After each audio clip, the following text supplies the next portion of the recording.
Just because you have a factory radio doesn't mean you can't have any extra bass going to the system. So if you want to add an aftermarket amplifier, you need to find a way to get signal to it. So some aftermarket amps have high level inputs, which means that you can tap into the speaker wires from behind your factory radio or at the factory amp and get signal to it that way. But if your aftermarket amp only has RCAs, then you're going to need a line output converter. So we traditionally call these LOCs, and the LOC's job is to transform that high level input into a low level output.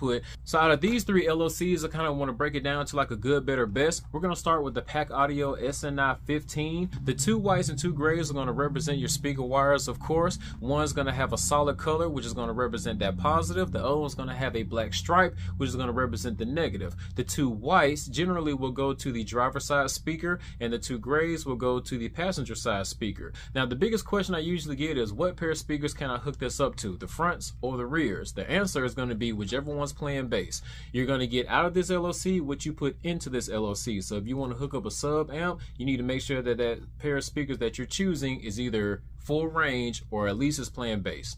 Now, some people don't like using these because it is entry level and it is kind of cheap, but at the end of the day, your factory radio doesn't output a whole lot of power. This can handle up to 20 watts. So as long as you don't have any type of premium sound system or factory amplifier system, this one might be a good tool to use without having to spend so much money.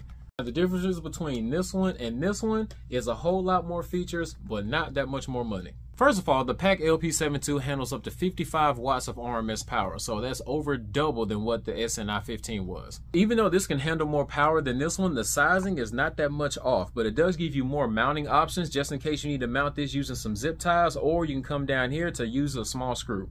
Comes with an 8-pin removable harness, so that makes it easier for you to take the wires and install them inside the vehicle without having to have this attached to it the whole time. Not only do you have the speaker wires and the brown wire like the SNI 15 had, but you have 3 more wires, a black, a yellow, and a blue. So with the black wire hooked up to chassis ground and the yellow one hooked up to 12-volt constant, this LOC will give you a 12-volt remote turn on, which is a game changer because if you had the entry-level LOC, you're still going to have to find a way to turn on the amplifier. But if you spend just a little bit more, this one's going to give you a remote turn on, which is going to save you time because you don't have to find out where you're going to get an accessory to turn on that amp.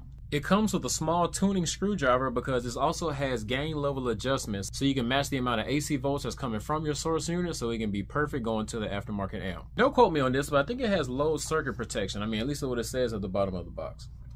But now we're going to get into the best, and that's going to be your audio control LC1i. This one killing both of them. So this has both high level and low level inputs. So I think it can handle up to 400 watts, which is crazy.